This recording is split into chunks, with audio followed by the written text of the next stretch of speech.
Shalom. Shalom. Tuhan baik, amin.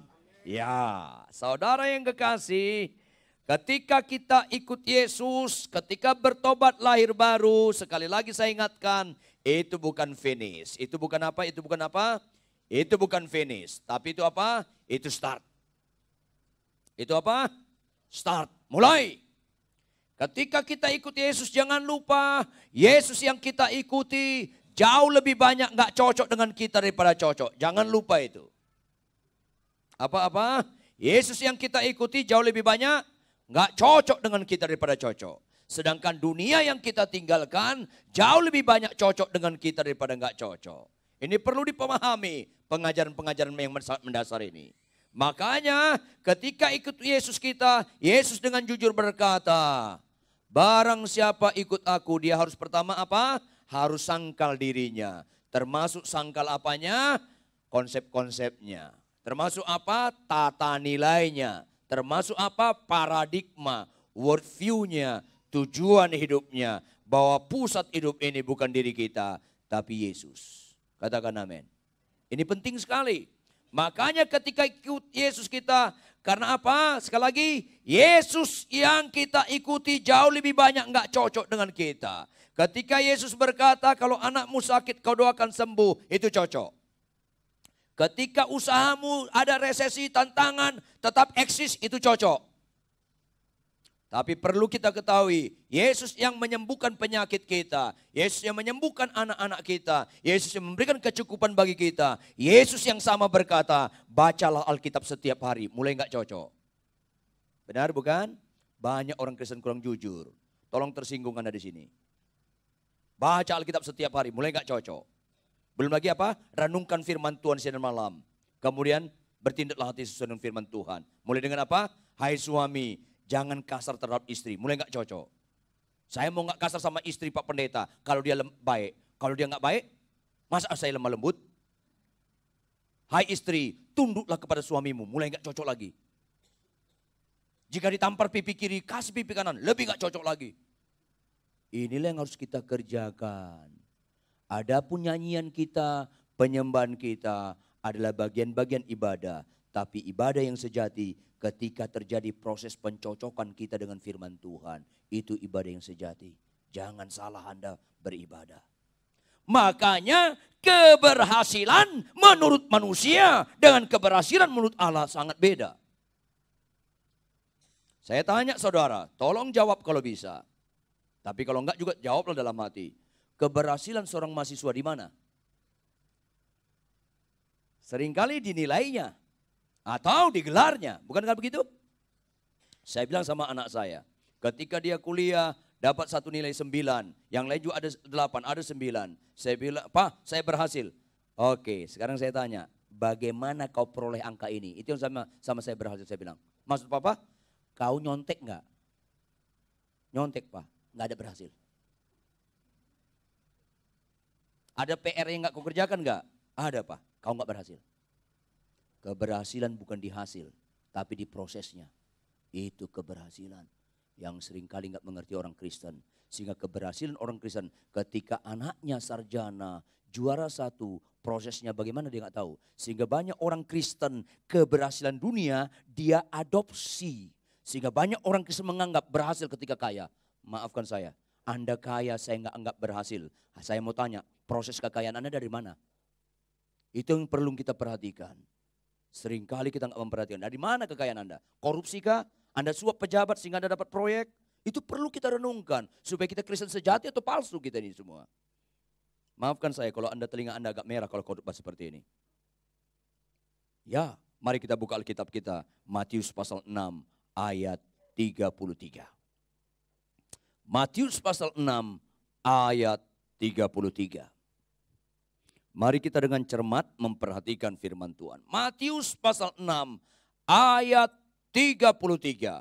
Kalau sudah dapat Bapak Ibu, kita sama-sama membacanya. Matius 6 ayat 33. Ayat yang sangat terkenal. Apakah ada di screen? Rupanya saya lihat enggak semua bawa Alkitab.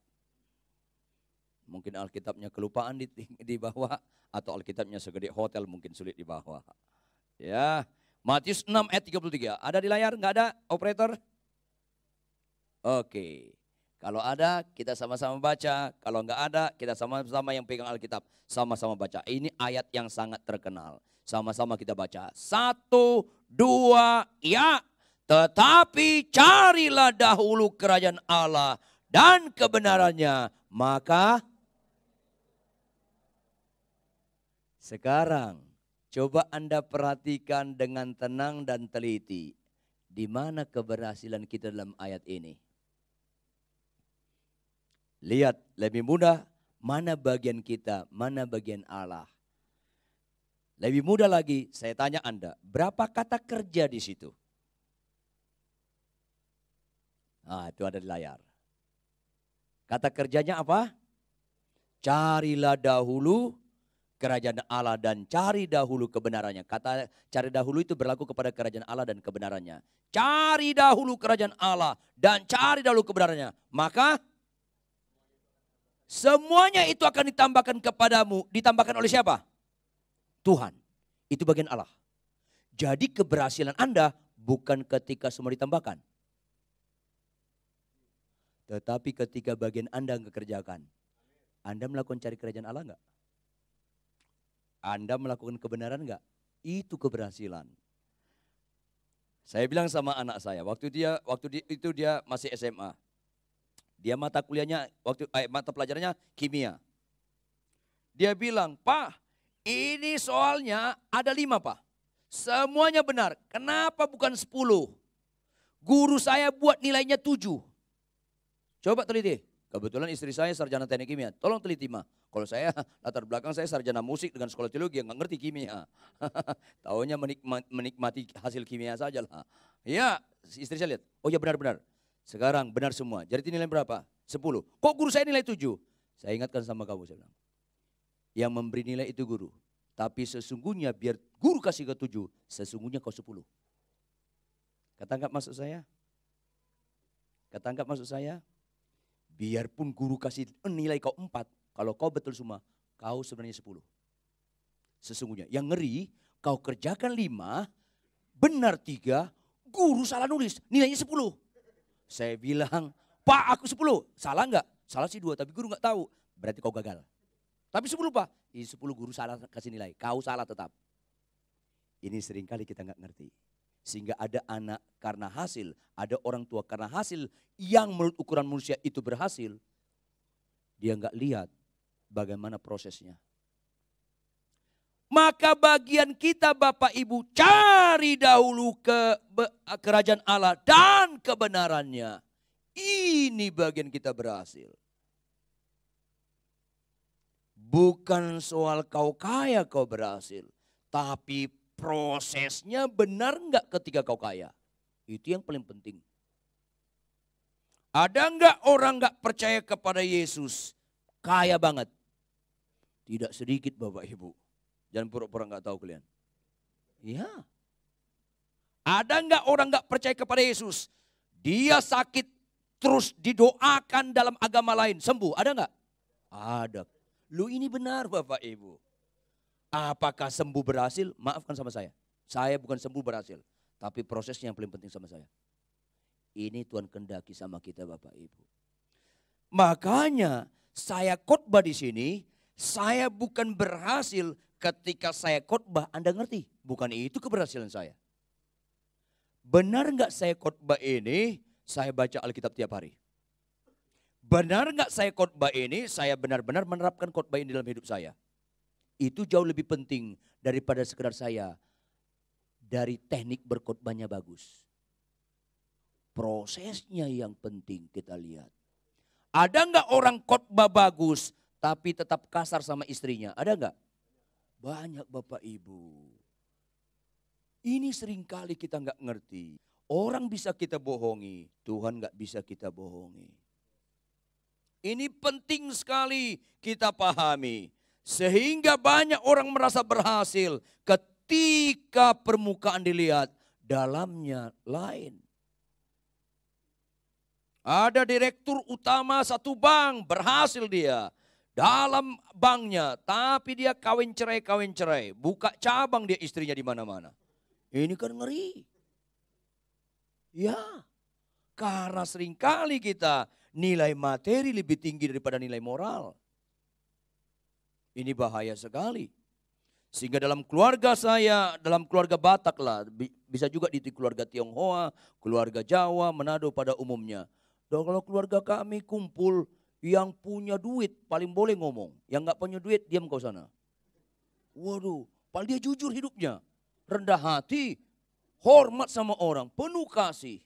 Perhatian, kalau ada orang sakit selalu dia kunjungi. Apapun duitnya dia bagi. Tapi kalau ada orang kaya, orang saudaranya sakit, nggak mau dikunjungi. Keluar duit juga sulit. Ini seringkali kita perlu merenungkan. Maka kita lihat lagi, Yosua 1 ayat 8 Bapak Ibu. Yosua pasal 1. Mari kita lihat Yosua pasal 1 ayat 8. Yang kita sungguh mengerti ayat ini. Mungkin saudara juga hafal. Tapi perlu kita perhatikan di sini. Yosua pasal 1 ayat 8 mengandung arti yang sangat dalam. Saya mohon operator multimedia tolong tetap ada di layar ayat ini sebelum ayat berikutnya. Supaya kita perhatikan dan teliti. Sama-sama kita baca Bapak Ibu, sama-sama kita baca Bapak Ibu. 1, 2, ya. Janganlah engkau lupa memperkatakan kitab Taurat ini, tetapi renungkanlah itu siang dan malam, supaya engkau bertindak hati-hati sesuai dengan segala yang tertulis dalamnya, sebab dengan demikian perjalananmu akan berhasil dan engkau akan beruntung. Pada umumnya manusia melihat keberhasilan dari ayat ini, kalimat terakhir. Yaitu perjalananmu berhasil dan engkau beruntung. Tapi dari aspek Tuhan, manusia berhasil bukan kalimat terakhir. Karena kalimat terakhir itu bukan usaha manusia, tapi pemberian Tuhan. Usaha manusia ada direpresentatifkan, diwakili oleh 3 kata kerja. Apakah kita sebagai orang Kristen nggak pernah lupa? Bahasa aslinya ini bukan jangan ya, tapi tidak. Saudara, bahasa asli hukum Taurat, jangan berzina, jangan mencuri, bukan jangan. Tapi di situ katanya lo dalam bahasa Ibraninya, tidak berzina, tidak mencuri, tidak berbohong, bukan jangan. Jangan itu lebih lembek daripada tidak. Ada kesan jangan itu sebaiknya enggak berzina lah. Itu kesannya. Ya toh, sebenarnya bukan jangan, tapi tidak. Makanya putih dengan hitam tegas bedanya.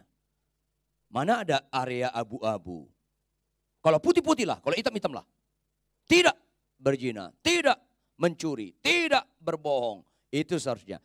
Tidaklah engkau lupa memperkataan kitab Taurat ini. Yang kedua, tetapi renungkanlah itu siang dan malam. Yang ketiga, supaya engkau bertindak hati-hati sesuai dengan segala yang tertulis di dalamnya. 3 hal ini keberhasilan manusia. Catat baik-baik Bapak Ibu ya, saya lihat dulu konteksnya sama Anda. Zaman Yahudi zaman dahulu itu yang boleh ke kemah bait Allah, di mana imam besar Harun bicara, yang boleh hadir bapak-bapak. Ibu-ibu nggak boleh, anak-anak nggak boleh. Maka dulu zaman dahulu itu kitab Taurat itu bentuknya di dalam tabut. Tabut Allah gulungan yang boleh dibuka oleh Imam Harun. Kemudian dibacakan kepada bapak-bapak, kemudian bapak-bapak disuruh, jangan lupa membicarakan kepada istri anak-anakmu ayat ini. Firman ini, jangan lupa. Tidak boleh lupa. Itu lebih penekanan yang bagus. Artinya kalau konteks kita karena ada Alkitab sekarang kita, tidak boleh lupa bapak-bapak baca Alkitab sama-sama istri dan anak-anak di rumah. Itu penekanannya. Kalian bengong, nyambung gak sih? Nyambung ya. Tidak boleh lupa bapak-bapak di rumah bangunkan istri. Jangan dibalik. Bukan istri yang bangunkan suami. Ojo diwalik nggih. Monggo pro konco. Jadi bapak-bapak bangun jam 4 atau setengah 5. Ya bapak-bapak dengar baik-baik ini. Saya bilang sama istri saya. Kita kadang-kala so akrab sama Tuhan. Saking so akrabnya kebablasan. Tuhan, engkau kan ngerti aku capek, bangun jam 7 lah ya. Tuhan bilang, gua mengerti kalau kau bayi rohani. Tapi untuk berikutnya nggak bisa ngerti. Gede dong, dewasa dikit dong. Jadi kita bangun jam 4, saya bangun jam 4, jam setengah 5, saya bangun. Ma, bangun ma, bangun ma. Anak-anak bangun. Kalian mau kuliah nanti kan? Ayo kita baca Alkitab sama-sama. Itu Alkitab. Tidak boleh lupa. Jadi nggak boleh kadang-kadang. Tapi banyak kita orang Kristen baca Alkitab saja kadang-kadang. Terus penampilan khotbah bagus, penampilan pujian bagus, rasanya sudah benar. Maafkan saya, itu nggak benar. Makanya saya bilang kepada Anda, iblis tidak pernah gemetar mendengar nyanyian yang benar. Sisi lain, Tuhan nggak pernah senang mendengar nyanyian yang benar. Berikutnya, iblis nggak pernah gemetar dengan doa yang benar. Sisi lain, Tuhan nggak pernah sukacita mendengar doa yang benar. Iblis nggak pernah gemetar dengan khotbah yang benar. Tuhan nggak pernah sukacita mendengar khotbah yang benar. Tapi iblis gemetar. Sisi lain, Tuhan senang kalau mendengar doa orang yang benar. Pujian orang yang benar. Khotbah orang yang benar. Apanya yang benar? Orangnya. Tepuk tangan bagi Yesus.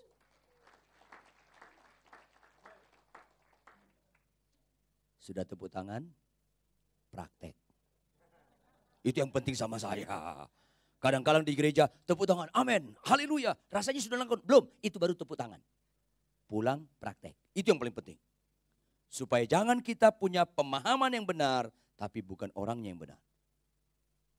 Iya, maka Alkitab ini berkata, kalau konteks kita, tidak boleh baca Alkitab setiap hari.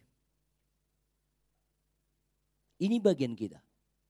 Yang kedua, coba lihat di screen, di layar.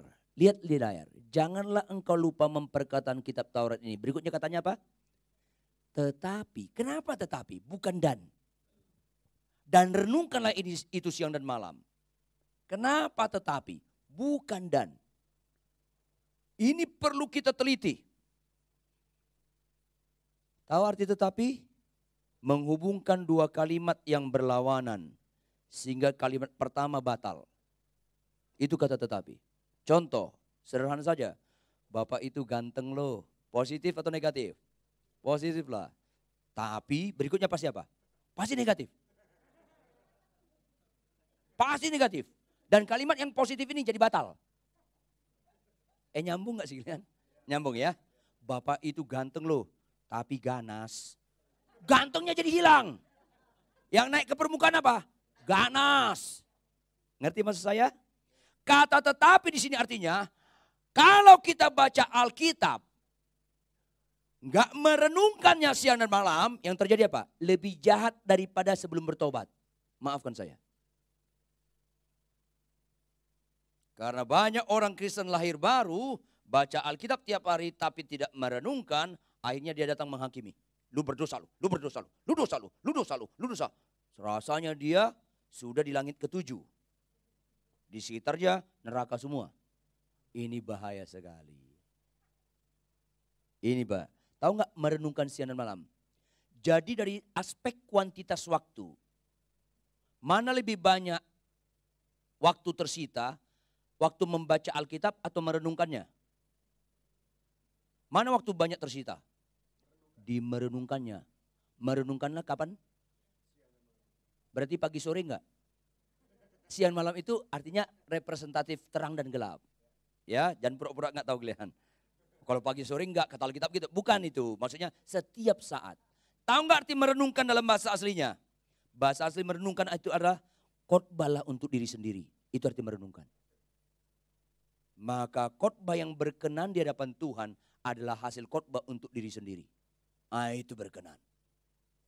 Jadi ketika saya baca Alkitab, saya tidak mempersiapkan untuk khotbah. Tapi saya persiapkan untuk nembak saya. Itu arti merenungkan. Saya baca Alkitab. Balaslah kejahatan dengan kebaikan. Oh, saya pakai untuk istri saya. Supaya istri saya kalau saya maki-maki, jangan balas. Bukan gitu. Bukan gitu. Itu jadi lebih jahat daripada orang gak Kristen. Tapi untuk saya, nanti istri saya marah-marah sama saya, tolong Ridwan bertobat kau. Bertobat kau. ketika istrimu marah-marah, praktekkan firman ini. Itu kita renungkan. Kita tembak diri kita. Kapan? Setiap saat. Ini harus kita renungkan. Kebanyakan orang, maafkan saya, bagian pertama gagal. Nggak baca Alkitab setiap hari. Kalau ada di sini tolong bertobat langsung lah. Gak usah tunda-tunda. Tapi nomor 2 lebih banyak gagal lagi. Ada orang, misalnya 100.000 orang Kristen lahir baru. 30.000 orang baca Alkitab tiap hari. 70.000 enggak. Lebih banyak enggak baca Alkitab tiap hari. Tapi dari 30.000 orang baca Alkitab tiap hari, cuman 1.000 yang baca Alkitab tiap hari dan merenungkannya siang dan malam. Cuman 1.000. Lebih kecil lagi. Itu masalahnya Bapak Ibu. Dari 1.000 orang merenungkan firman Tuhan siang dan malam, sekitar 20 bertindak hati-hati yang tertulis. Jadi lebih kecil lagi. Ini dia kata Tuhan apa? Banyak yang terpanggil karena ini dia. Ini perlu kita renungkan. Bawalah tata nilai kita bahwa nilai paling tinggi bukan ketika perjalananku berhasil dan beruntung. Tapi nilai tertinggi saya dapat mempertanggungjawabkan di hadapan Tuhan. Aku baca Alkitab tiap hari, aku merenungkannya siang dan malam. Aku bertindak hati-hati sesuai yang tertulis. Persoalan beruntung dan berhasil itu persoalan Tuhan. Bagianku ini Tuhan. Ini arti berhasil. Prosesnya itu yang berhasil. Tapi bagian seperti ini jarang dikhotbahkan. Paling banyak dikhotbahkan, datanglah ke Tuhan Yesus. Kalau kau sakit pasti sembuh. Kalau kau miskin pasti kaya. Jadi ramai orang datang ke Tuhan Yesus, tapi konsep esensinya kayak Gunung Kawi. Maafkan saya. Prosesnya enggak mau. Ini yang bahaya. Makanya saya bilang, maafkan saya sekali lagi. Makanya saya bilang pada akhirnya, saya ulangi. Pada akhirnya orang paling sedih di dunia bukan orang ateis. Tapi pada akhirnya orang paling sedih di dunia adalah orang Kristen yang hampir masuk surga. Catat baik-baik itu. Hampir masuk surga dengan enggak masuk surga sama enggak?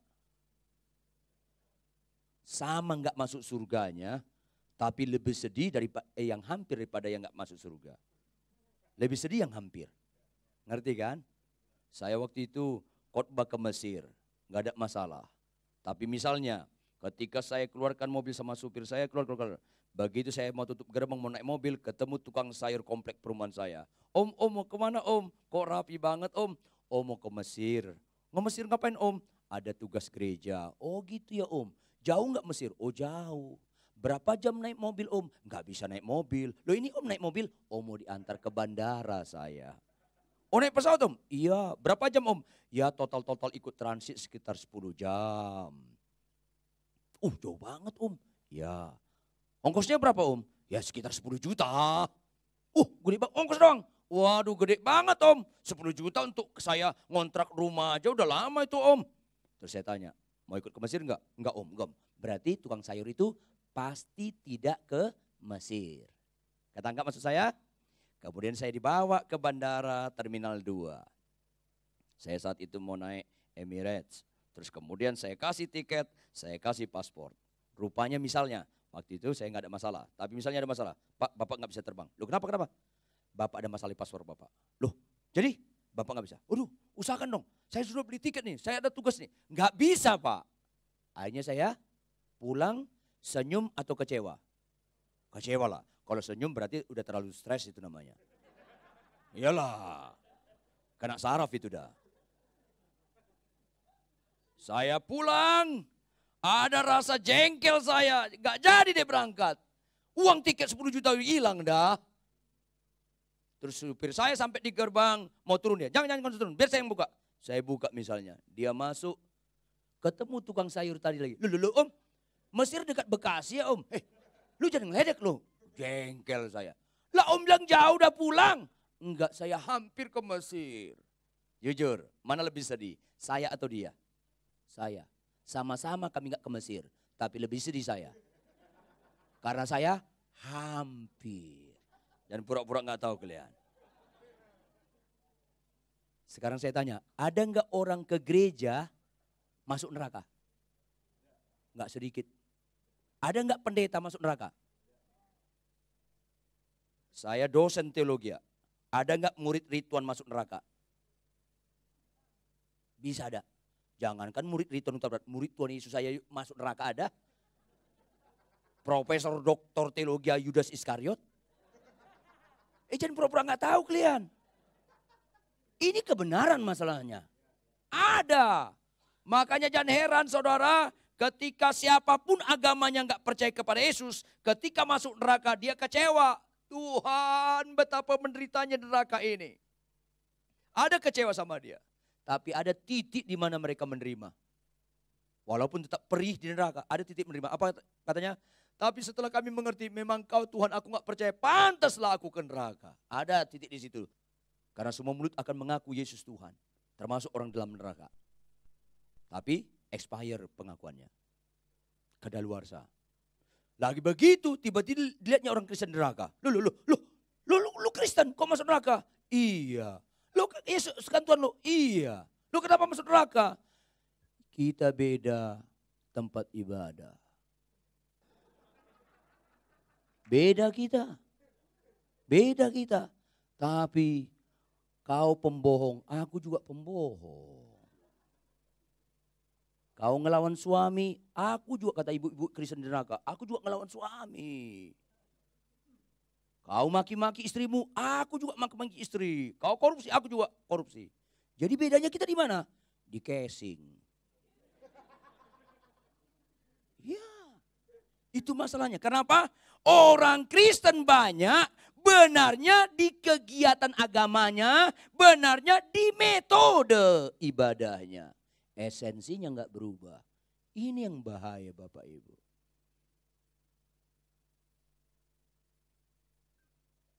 Penyembahannya bagus sampai terharu-haru.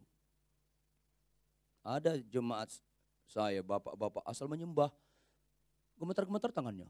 Menyenangkan. Wah bagus sekali. Pulang istrinya gemetar sama dia. Kasar sekali bapak ini. Saya bilang hanya metode kau bagus, aku bilang. Tapi hidupmu kau tampar istrimu. Ini bahaya. Jangan beda kita sama agama lain hanya sekedar KTP-nya. Hanya sekedar pola-pola ibadahnya. Hidupnya enggak berbeda, itu bahaya. Maafkan saya, ada enggak orang KTP Kristen masuk neraka? Banyak. Jangan pura-pura enggak tahu kalian. Mertua saya itu Chinese totok dari Cungko. Pak Me. Iya, yang enggak ngerti emang gue pikirin loh. Konghucu dia. Sakit keras, kemudian dia percaya Yesus. Enggak sempat ganti KTP. Masuk surga dia saya yakin. Karena dia percaya Yesus Tuhan. Bukan KTP-mu tiket ke surga. Tapi hidupmu percaya Yesus sesungguhnya atau tidak? Inilah perlu kita renungkan Bapak Ibu. Jangan kita malas baca Alkitab. Tapi Bapak Ibu, kalau kau malas baca Alkitab dan rajin baca Alkitab, tanpa firman itu menembak diri kita masing-masing sehingga tidak menghasilkan perubahan, kita bisa lebih jahat daripada sebelum kita bertobat. Karena ada kata tetapi di sana. Janganlah engkau lupa memperkatakan kitab Taurat ini, tetapi renungkanlah itu siang dan malam. Saya lagi bawa mobil mau khotbah di puncak. Saya mau khotbah tiba-tiba macet. Penjelasan nggak boleh lewat dari bahu jalan. Kan gitu kan? Tapi saya buru-buru, saya lewat bahu jalan. Istri jalan, stop Pak. Stop, jangan. Enggak, ini buru-buru. Tetap lakukan kebenaran walaupun terlambat. Waduh, kenapa istri begini Tuhan? Masuk lagi. Tapi itulah kebenaran. Ada orang bagus sekali khotbah. Tapi enggak bagus ketika menghadapi kemacetan. Apa lo? Apa? Marah. Orang itu turunkan kacanya, kita turunkan pintu mobil kita. Apa lo? Tapi sistematik khotbahnya bagus sekali. Di mana bagusnya? Di sistematikannya doang. Ini seringkali perlu kemunafikan topeng kita dibongkar Bapak Ibu. Tapi khotbah seperti ini banyak gak suka. Kalau Anda gak suka, emangnya gua pikirin. Bagian saya yang saya kerjakan hari ini. Walaupun gak diundang khotbah lagi. Itu seharusnya. Iya. Maka bagian kita setelah baca Alkitab setiap hari. Merenungkan firman itu siang dan malam. Ayo lemah lembut. Ayo Tuhan berikan perpuluhanmu. Bantu orang lebih suka cita memberi penerima. Jangan penipu, jangan pembohong kau. Jangan. Ini yang harus kita lakukan dalam merenungkan siang dan malam. Sehingga pengkhotbah yang berhasil di mata Tuhan adalah berkhotbah untuk diri sendiri lebih dahulu. Ini penting sekali. Karena orang benar hidup oleh karena iman. Iman tanpa perbuatan mati. Ini maka untuk bisa menjadi pelaku, lihat lagi Alkitab layar. Janganlah engkau lupa memperkatakan kitab Taurat ini, tetapi renungkanlah itu siang dan malam supaya engkau bertindak hati-hati sesuai dengan segala yang tertulis dalamnya. Rupanya kita bisa bertindak hati-hati sesuai dengan segala yang tertulis di dalamnya kalau bukan saja kita baca Alkitab tiap hari, tapi kita merenungkan siang dan malam karena ada proses perubahan tingkah laku waktu kita merenungkan. Ada keputusan-keputusan yang baru yang kita ambil saat itu untuk kita berubah. Baru bisa bertindak hati-hati sesuai dengan segala tertulis. Kenapa orang baca Alkitab tiap hari gak bisa melakukan firman Tuhan? Karena tidak terjadi perenungan pribadi yang disebut hubungan yang intim dengan Tuhan. Ini perlu sekali Bapak Ibu kita ketahui. Dalam kita membaca Alkitab, dalam kita merenungkannya siang dan malam, apa yang proses terjadi di situ sehingga kita bisa bertindak hati-hati dengan segala yang tertulis? Mari kita buka 2 Timotius 3 ayat 16. 2 Timotius 3 ayat 16. Ini proses sedang terjadi ketika kita baca Alkitab setiap hari dan merenungkannya siang dan malam. 2 Timotius 3 ayat 16. Mari kita lihat di layar atau Alkitab saudara. Kita sama-sama baca apa yang terjadi di sana sedang kita membaca dan merenungkannya. Kita sama-sama baca 1, 2, ya. Segala tulisan yang diilhamkan Allah memang bermanfaat untuk mengajar, untuk menyatakan kesalahan, untuk apa? Memperbaiki kelakuan dan untuk apa? Itu yang terjadi ketika kita baca Alkitab tiap hari dan merenungkannya siang dan malam. Ketika saya baca Alkitab, saya punya catatan. Saya catat situ apa yang Tuhan tuntut sama saya. Apa yang harus saya berubah, dosa apa yang harus saya tinggalkan. Saya catat itu. Itulah arti membaca, belajar kita di situ. Kemudian kita merenungkan, ditunjukkan kesalahan kita. Ridwan, kalau istrimu marah-marah, tetaplah kau baik. Wow, terjadi pembongkaran kebodohan. Itulah baik yang sejati. Itu yang saya katakan. Maafkan saya ulangi Anda kalau Anda masih ingat. Kalau di tangan saya ini kopi, maafkan saya. Kalau tangan saya ini kopi, diminum pendeta rasa apa? Diminum haji, diminum ponari. Tetap kopi, berarti itu kopi sejati. Nyambung maksud saya? Halo, nyambung? Itulah Kristen. Ketika istrimu baik, kau baik. Ketika dia marah-marah, kau tetap baik. Berarti baikmu sejati. Kalau istrimu baik, kau baik. Kalau dia maki-maki, kau maki-maki. Berarti kau penjahat sejati. Itu dia. Makanya kenapa Tuhan bilang, balaslah kejahatan dengan kebaikan. Berarti orang tersebut mengalami kejahatan dari orang lain. Tapi dia asli sekali kopi. Asli sekali dia tetap melakukan kebaikan. Itu asli. Tapi banyak orang Kristen kayak moto dunia. Apa moto dunia? Kalau lu baik, gue baik loh. Tapi kalau lu jahat, gue bisa lebih jahat loh. berarti orang tersebut penjahat. Ketangkap maksud saya? Orang Kristen gimana? Kalau lu baik, gue baik. Kalau lu jahat, gue tetap baik. Karena asliku baik. Nyambung? Tepuk tangan bagi Yesus. Iya. Sesudah tepuk tangan, nah itu yang paling penting. Praktek. Mulai di mana? Di rumah tangga. Itu yang paling penting. Karena ada bapak-bapak lembut banget sama istri orang. Tapi kasar banget sama istri sendiri. Enggak, ini saya ngomong orangnya jauh ini. Di sini enggak ada satu, mungkin lebih ada. Ini bahaya. Makanya mau tanya rohani saya, jangan tanya sama orang saya layani. Mau tanya rohani saya, tanya sama si Ho Milin, ngai punya istri. Siang Ho. Tanya sama dia. Tanya sama anak saya yang dua, si Aseng Huta Barat dengan si Amoy Huta Barat. Benar enggak papamu itu menerapkan firman? Tanya sama mereka. Sama Anda bisa saya bagus-bagus hanya di mimbar doang. Mana setiap hari kita bersama-sama? Ini penting sekali.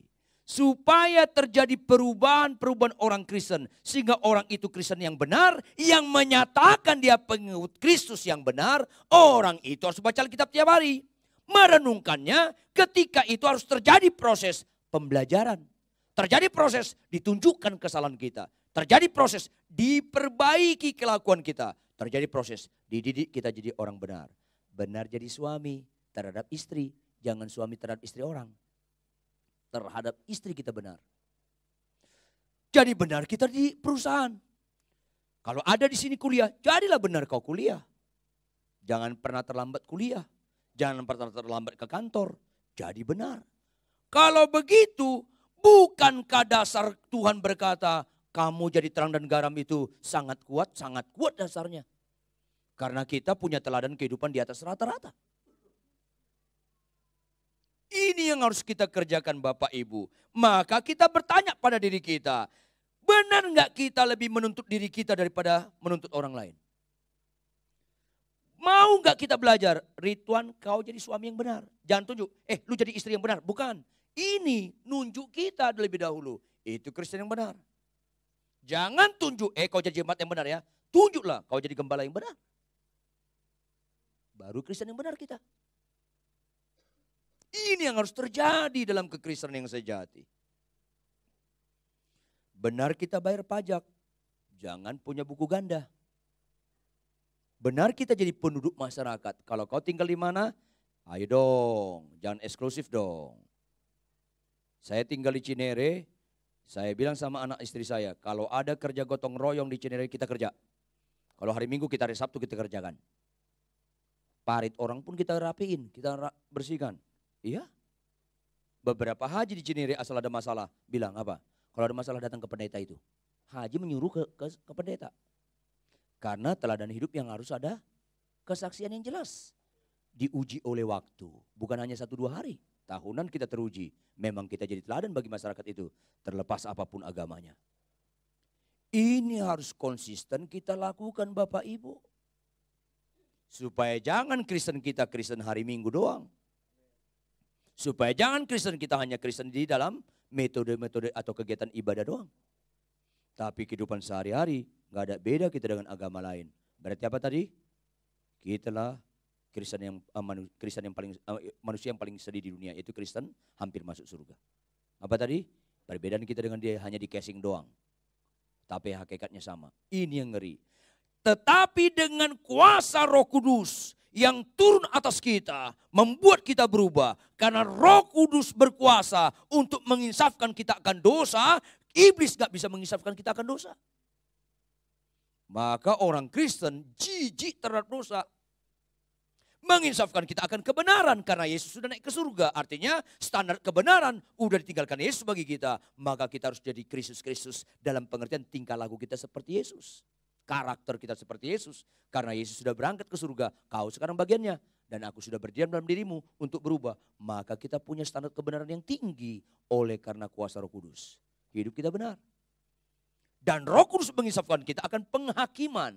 Dunia ini pasti dihakimi termasuk kita. Enggak ada yang bisa tersembunyi. Maka wajarlah apa yang kita kerjakan selalu kita berikan yang terbaik. Karena semua ini akan dihakimi di hadapan Tuhan. Kalau ini kita lakukan, maka terjadi kebenaran-kebenaran ini, maka kita memiliki teladan yang luar biasa. Itu yang dilakukan Yesus melalui perjamuan kudus ini. Dia dipecah-pecahkan, darahnya tercurah untuk kita sekalian. Jadi teladan. Termasuk teladan dalam mengasihi, teladan dalam pengorbanan. Ini yang harus kita kerjakan Bapak Ibu. Sehingga Kristen kita nyanyi bagus, khotbah bagus, penyembahan bagus, main musik bagus, tapi juga orangnya bagus. Kalau kerjasama yang luar biasa seperti ini, pasti Kristen yang memberikan perubahan. Ini yang harus terjadi. Jangan sampai kita khotbah bagus, main musik bagus, worship leader bagus, singers bagus, memuji Tuhan bagus, tapi pulang nggak ada perubahan. Ini bahaya. Oleh karena itu Bapak Ibu, biarlah firman Tuhan ini mengoreksi kita. Memberikan pembelajaran bagi kita.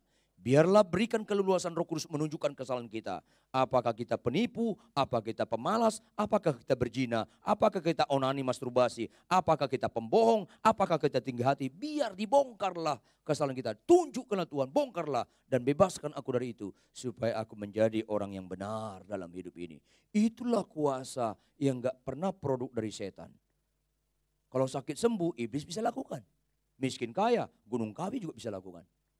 Tapi orang Kristen jangan alergi sakit sembuh. Tuhan bisa menyembuhkan kita, katakan amin. Tuhan bisa memulihkan kekayaan kita, katakan amin. Tapi lebih daripada itu. Membuat kita beda dengan agama-agama lain. Bukan saja sekedar miskin jadi kaya, bukan sekedar sakit sembuh. Tapi kita juga gak pembohong. Kita gak berzina. Kita lembut sama istri kita. Kita mengalah sama orang lain. Kita mengasihi, rela berkorban. Terlepas apapun agama orang, kita rela berkorban sama mereka. Itulah ciri Kristen sejati. Praktek. Mari kita tunduk kepala dan kita berdoa.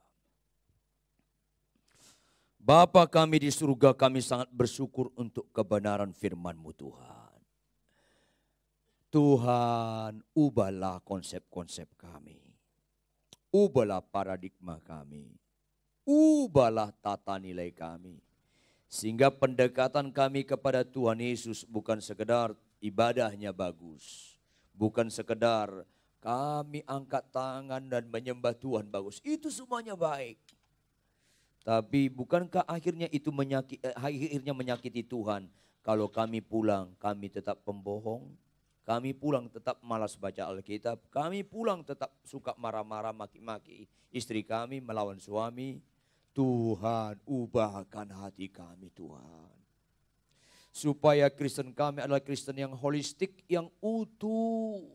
Dalam nama Yesus Kristus. Tunjukkanlah kesalahan kami, bongkarlah Tuhan. Supaya terjadi perubahan-perubahan ke arah Kristus. Sehingga setiap jemaat-Mu di tempat ini Tuhan, terjadi perubahan-perubahan hidup mereka. Dan setiap kami boleh menjadi kesaksian di rumah tangga kami. Istri-istri diberkati oleh suami yang berubah. Suami-suami diberkati oleh istri yang berubah. Anak-anak menikmati kebaikan-kebaikan Tuhan melalui orang tua yang berubah. Orang tua merasa syukur kepada Tuhan menikmati anak-anak yang berubah. Maka kami Kristen yang sejati punya tanggung jawab atas keteladanan hidup. Berkatilah setiap Bapak Ibu di tempat ini Tuhan. Kemurahan dan belas kasihan Tuhan melaksanakan atas kami. Sehingga setiap kami bisa menjadi terang dan garam dimanapun kami berada. Sehingga semua orang mengakui memang Yesus satu-satunya Tuhan yang patut diikuti. Patut dipercayai. Karena tidak ada kebenaran di dalam Yesus Kristus. Materaikan firman ini dengan segala kekayaannya Tuhan. Di balik ini semua jika ada di antara kami yang sakit, kuasa-Mu menjamah dan menyembuhkannya Tuhan. Sehingga melalui kesembuhan itu dia semakin berubah tingkah laku dan hidupnya makin benar. Jika ada di antara kami goyang perkawinannya, kami mohon tangan-Mu terulur dan memulihkan rumah tangga ini Tuhan. Sehingga rumah tangga ini semakin takut akan Tuhan, semakin hidup benar. Jika ada usaha kami, perusahaan pekerjaan kami goyah, ekonomi kami goyah. Oleh karena resesi melanda dunia, Tuhan Yesus pulihkan dalam nama Yesus Kristus. Supaya kami bukan sekedar kaya seperti dunia. Tapi kami kaya tapi jadi berkat bagi banyak orang dan Tuhan dipermuliakan. Berkati Tuhan. Sehingga gereja ini adalah gereja yang mau diutus. Gereja yang terang garam dimanapun mereka berada. Sehingga makin banyak jiwa-jiwa dimenangkan melalui gerejamu ini. Dan tempat ini dipenuhi kemuliaan dengan jiwa-jiwa yang baru. Utuslah dan berkatilah. Berkati gembala kami setempat dan semua hamba-hambamu yang lain yang ambil bagian di pelayanan tempat ini Tuhan.